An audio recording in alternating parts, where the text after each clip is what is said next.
For this, using social networks for your business, developing content for your website and blog, monitoring your online presence and search engine optimization, setting up Twitter, Facebook, and LinkedIn, vertical response, constant contact, and using an e-newsletter.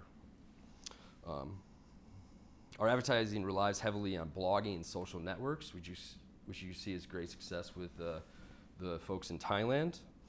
So we're not only trying to provide a service that connects visitors with artists, but we're also trying to empower local artists to make those connections themselves. We all know what kind of connections Facebook can bring when people actually opt in to follow you. Finding those 500 people that can support that artist for the rest of their life. And really what we're trying to do is just tell a story with creative tourism by making those connections. Visitors can walk away with a new skill, a friend, a memorable life experience. Finding out those local little tricks, like a local wood carver who finds his shapes, in a found piece of wood, he'll actually create a piece of wood because of the way it's already laid out in nature. Plein air painters' favorite spots in Santa Fe. Also the many opportunities for photographers as well. One photographer, local gentleman, Dave Robinson, I'd just like to do a quote here, if it's all right. This is a quote from Dave Robinson, who owns Shutter and Brush Fine Art. He states, "Learn to photograph what you feel rather than what you see. In these old cities, you can feel and hear the days gone by. The light in Santa Fe is pure and direct. The colors are rich and saturated. The atmosphere is pristine, clear, and dry. At 7,000 feet above sea level, Santa Fe offers challenges for photographers as well as amazing opportunities to take pictures." So these are some of the insights that visitors can find out when they make those connections with artists and when they come to Santa Fe and any sort of creative tourism opportunity.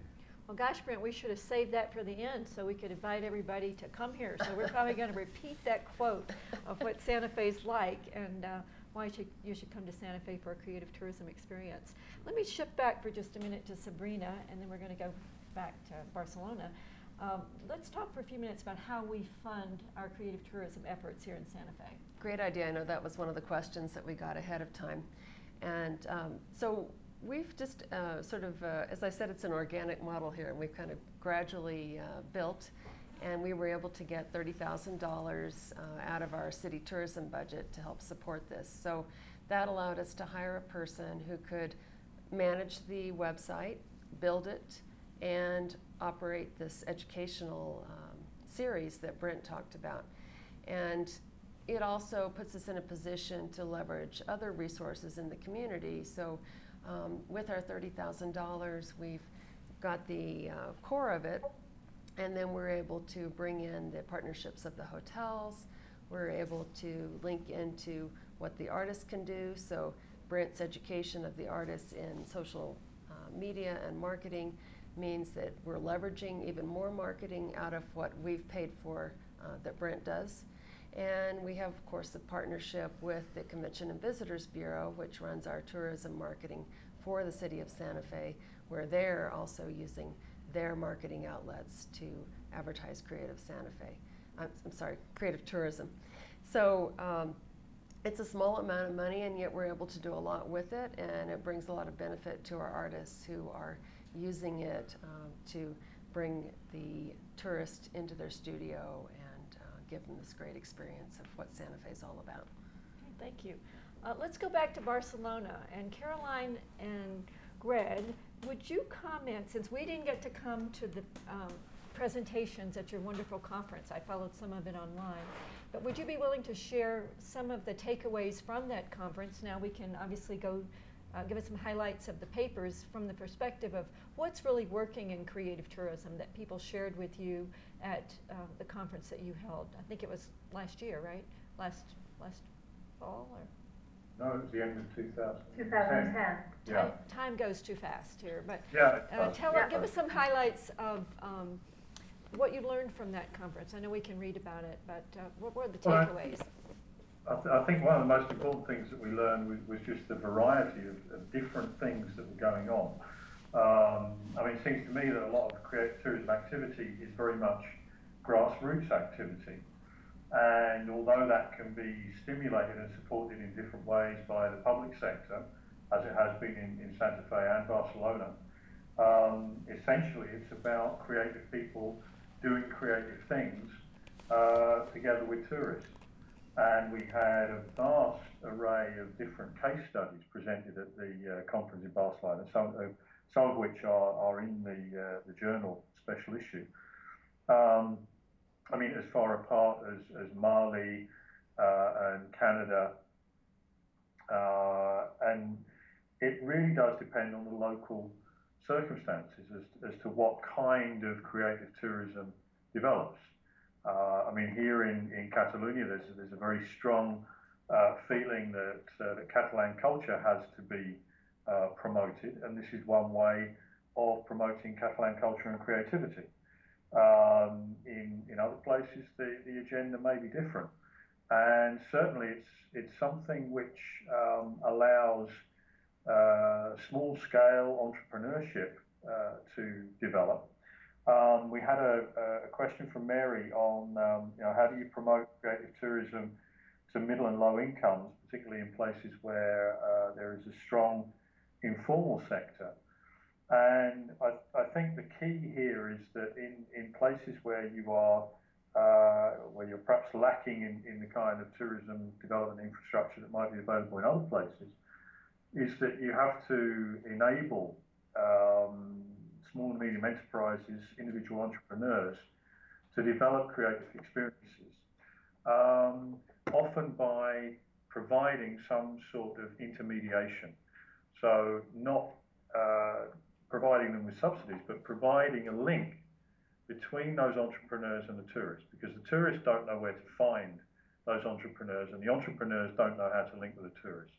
So what you actually need to do is to function as an experience broker. We had an experience broker from Canada at the Barcelona conference, and he explained in great detail how he was developing creative tourism experiences in Ontario. Caroline, you want to add anything to that from your perspective? Well, yeah, I say that when we made the call for the conference, the call for communication, our idea was to see who answered to the call behind the terminology of creative tourism. And it was a very great surprise to see that from very different country and environment, we had cases very similar of creative tourism.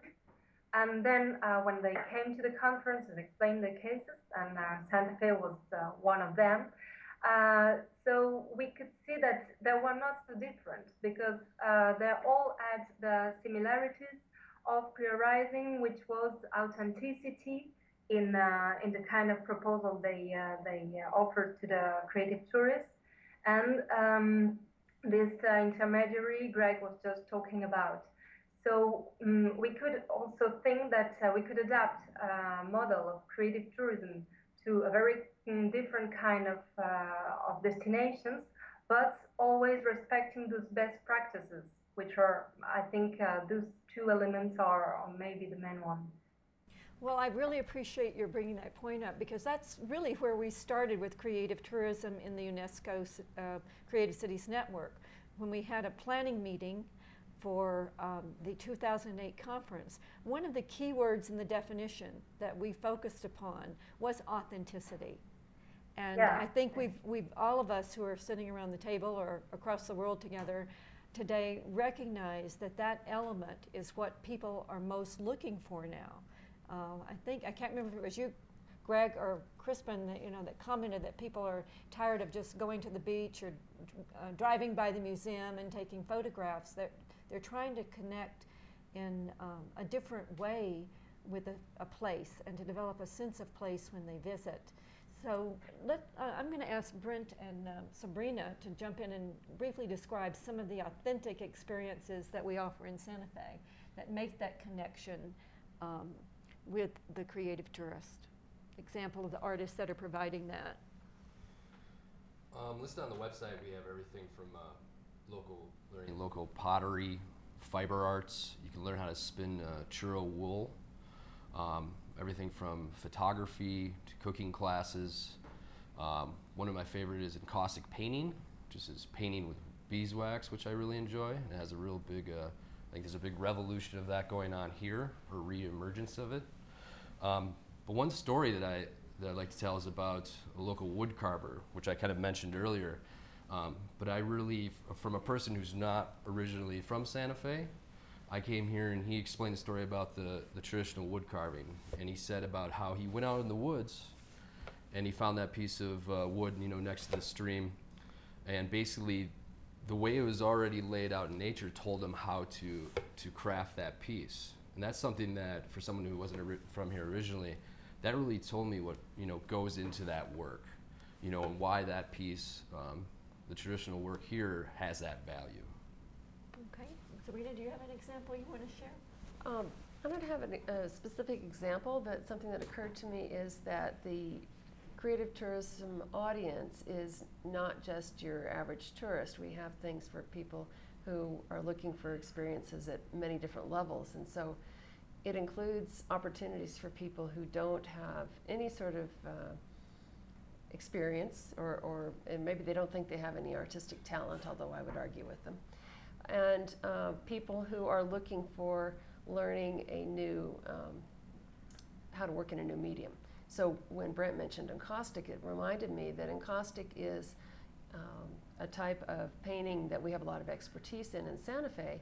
And so there are professional artists who have worked in oils, say, who do come to these classes that are offered by the encaustic painters here. So it's a wide variety of people who can participate in coming to another community, learning from the local artistic traditions, and also having a nice experience, you know, going to the Santa Fe restaurants, seeing the sights, having a chance to go for a hike in the mountains, and all those wonderful things we have to offer. Well, one of the highlights for me of the conference, your comment makes me think about the expansion of the audience. I think one of the wonderful things about creative tourism movement, to the degree that it is a quote movement, is that it also offers us as cities the opportunity for creating experiences with people who live here that provide them the opportunity to reconnect with their own culture. And I think, Deborah, you were the person, I don't remember if there's another person in the room here with us who works with us at the Arts Commission. When we had the conference, one of the highlights for me was every day we would, half of the conference was devoted to hands-on experiences. So every day people would go out and have their hands-on experience, and the next day in the opening we would ask people, we'd pick someone from the crowd and say, come up and show us what you did yesterday. Was it you, Deborah? Deborah was the person who has lived here, native Santa Fean, and she had the opportunity to experience tin making. And when she stood up and showed her piece, I mean, it makes me cry to this day, because she said, all these years here, I never had that opportunity, and gave her the opportunity to reconnect in Santa Fe, her own home, in a way that was not possible before. And I may be jumbling up the story a bit, but that's she's shaking her head, that's the basic idea. So from what I would argue that from a community development point of view, and from the point of view of recreating opportunities for us to connect with our own communities, that is another dimension of creative tourism that's worth exploring. And I'm curious if you've had any experience like that in your work, Greg, or you, Caroline, if you've seen the locals become more engaged in the community because of what's being offered through creative tourism. Yeah, I mean, I think a lot of creative tourism programs actually appeal to more locals than tourists. I mean, there is the quite simple fact that they're often close at hand, so they see these things going on and get interested and get involved. And it is a way of finding out about your own culture as well as your own personal creative capabilities. So, although the label is creative tourism, we need to approach this in a fairly broad way, I think, and to see the idea of a tourist simply as people who are interested in the creativity of particular places. Do you have an example? An example of... Does Caroline have an example from from your work You have you know, how the locals are getting involved in creative tourism because of your work. I think I've read about that, but share that with us. Many, many. Well, at the beginning of all, with the, we think that the partnership with the creative sector is very important, as in medical tourism. It's important for the tourist sector to work all together with the medical sector, for instance. So culture and creativity is not less than other sectors. And in this way, our role as an intermediary is important. And we could say each time more and more, because we have very great interest from the local people to share those moments with the creative tourists. So local people could say, or companies, or like our school or academies that were only oriented to the local audience till now, but only with the crisis, you have the need to open their activity to other kind of audience. And also local people as citizens. For instance, as we were talking about an example, last week we organized a concert for a jazz band from the United States, from California, that which interest in performing in Barcelona was above all to share the stage with the local groups. So it was really the core of the project here, and to be able to exchange this cultural moment on stage and during the night. And so we acted as a B2B to find the local group that would be interested in taking part of this adventure. And it was really, really a wonderful night, because both groups had a very great interest in making part of, in taking part of this project. And so that was the project. It was not the venue in concrete, but really to be able to meet the local people. Well, your comments make me think of another dimension of creative tourism that we've explored here in Santa Fe, is to really focus on building international exchanges. And through the Creative Cities Network, we've had a chance to do that. So I'm going to ask Sabrina to quickly talk about what we've been doing with Icheon, Korea, if you would. Sure. Icheon is a city of ceramics, and has many master potters who are well respected throughout the country. They have a big festival.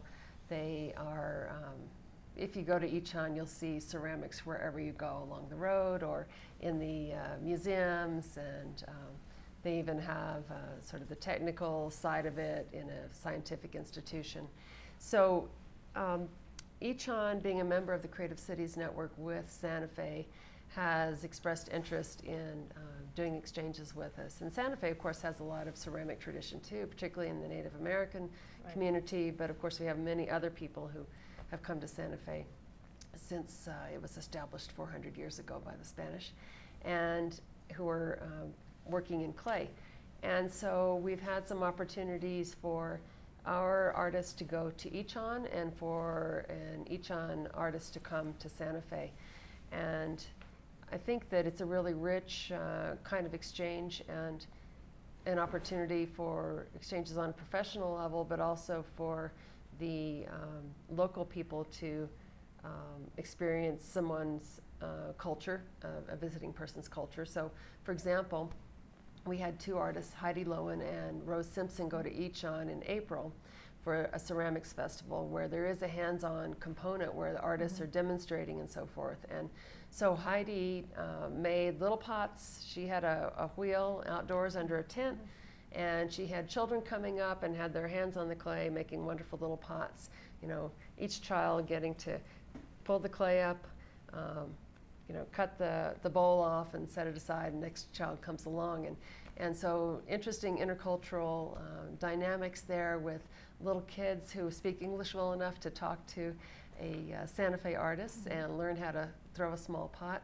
The artist, of course, just having an incredible time interacting so closely with people of a different culture and having a great response from them.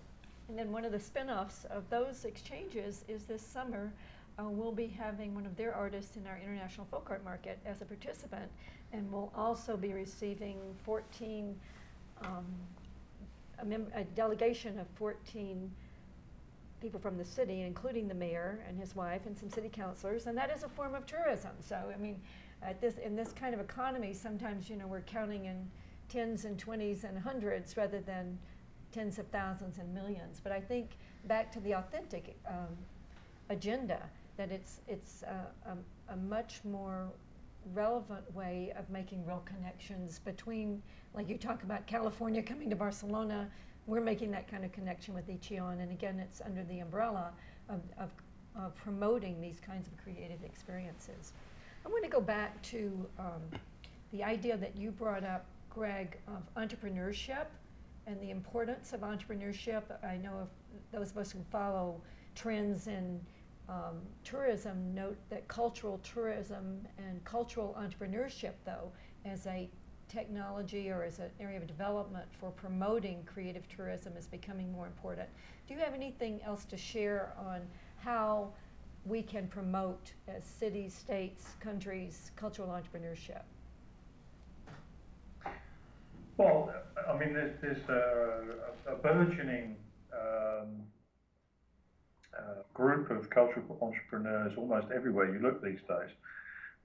People increasingly want to make their livelihoods from things they're interested in, and so being involved in something creative is something that a lot of people want to do. The big question, of course, for most cultural entrepreneurs or creative entrepreneurs is, well, how do I make money out of this? You know, very often it's a lot different from having a steady job. And of course, the key thing, if you are a cultural entrepreneur, is the connection with the market. And you know, most people who start out on these kind of careers very often don't have an overview of the market or really understand how to connect with it. And this is why the kind of courses that you're running in Santa Fe are very important for those people. But what we're finding increasingly is that people are making connections through networks. The kind of connections that you need to the market are actually connections to people who are interested in the same things that you are. And so this is where the growth of networks between cities, but also between people, become very, very important as gateways to the market. And so people are beginning to function themselves as kind of switches between different networks and different groups of people. And this is one way in which cultural entrepreneurship can develop. But it's not something that is easy, and it's something which policymakers also very, very often find difficult because it's very small scale, it's very hands-on, and it's not a big industry which is easy to understand. Now, the products are very diverse, and so the people who understand the cultural and creative industries are basically the people who are within it. And this is where the knowledge lies, and these are the people who really have to be involved in the development of the industry and in developing the marketing skills as well. Our experience here, again, Brent, what you've done, I don't know if you want to add anything to Greg's comment, because you've sort of been our switch here in Santa Fe of helping to, I love that concept that, you know, that individuals become the link to the networks. Have you got any comment on that from what you've been doing? Sure. I mean, there has been workshops in Santa Fe for, you know, a long time. You know, think of a local painter who's been doing painting workshops for 20 years. Also the local photography places that I think celebrated their 19th anniversary. The artist who has been doing painting workshops for 20 years is very successful. She sells pretty much fills up a lot of her classes, but when I asked her where her customers come from, and I think she is one of the lucky ones, she said, I didn't know. She never really asked. Okay.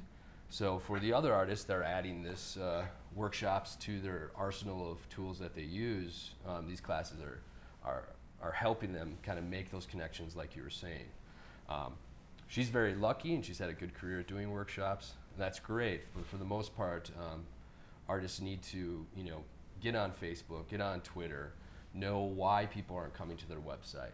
And those things now, more than ever, are readily available, and also they're free to have those venues. That's a good example. So we're moving toward the end of our hour. I want to thank all of you for participating in this conversation. I believe that the reason that we primarily did this is we know there's a lot to learn from one another's efforts in creative tourism worldwide. We'd like you to be sure and send us your comments on this session and any ideas you may have for future conversations. We're particularly interested in building on the work that Caroline's done in Barcelona and maybe looking at collecting case studies that can be shared in a webinar format. We haven't quite figured out yet how. This is our first webinar, by the way. That's probably clearly apparent to those people around the world, but we're very happy to do it. And we've learned from it, and we would like to explore how one would go about doing a series of segments over the year on particular examples, maybe take 1 or 2 cities at a time and have them talk about a series of questions that would be of common interest around the world. I'd like to ask our colleagues in Barcelona if you have any final comments before we close. Well, I mean, the research efforts that Elena was asking about will certainly continue. The group that we got together in Santa Fe and also in Barcelona is still there. There is a lot of research beginning to emerge on the creative tourism market. And I think one of the useful things that we can do as a network is to bring a lot of that knowledge and information together. So, I'm very grateful to you guys for putting this webinar together, and I hope also that you will act as a hub for disseminating some of this information after the webinar as well. Well, we'll do that. I appreciate you reminding me that we will. We have made a video of the webinar today, so people who are interested in that can just contact us at. How would they do that? Through the SantaFeCreativeTourism.org? What's the best way? They can contact us through the website, SantaFeCreativeTourism.org. And if they have any questions for the next week, I'm sure we could answer those as well. If you're not on Twitter, which we have, you can ask questions through there. But feel free to ask through Twitter, or there's a form at the bottom that you could fill out on the website, SantaFeCreativeTourism.org. Okay, and we should mention our book. Right? There's our book, Greg. And Caroline's in this book, Greg's in this book, Sabrina's in this book, I'm in this book. That's not what's important. What's important is that this was the second book in the world written on creative tourism, and it was the compilation of our wonderful conference. And it was the beginning of ideas that have evolved, but you're welcome to take a look at that as well, and you can find that on our website. Do you want to add a final comment, Sabrina? No, just I think it's also exciting and fun to be able to be talking across the world with Caroline and Greg, and to have some interaction from people in other countries who are interested in what we're doing. So thanks to all who have participated and made this a lively discussion. And we particularly want to thank our staff here in Santa Fe, Maria and Joe, who helped us learn how we would start doing this. So thank you all, and please keep in touch, and we look forward to hearing from you. Bye-bye. Thank you very much.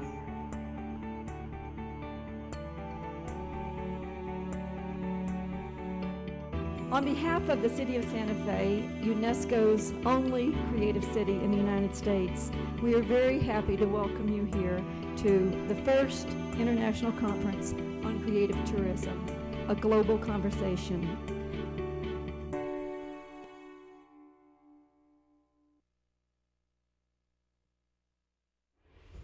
The goals of this conference are 2. First, from the UNESCO Creative Cities perspective, we want to again come together to explore the possibilities of using creative tourism and an international face-to-face format to further define what we can accomplish together as an international network. We are here to showcase the very special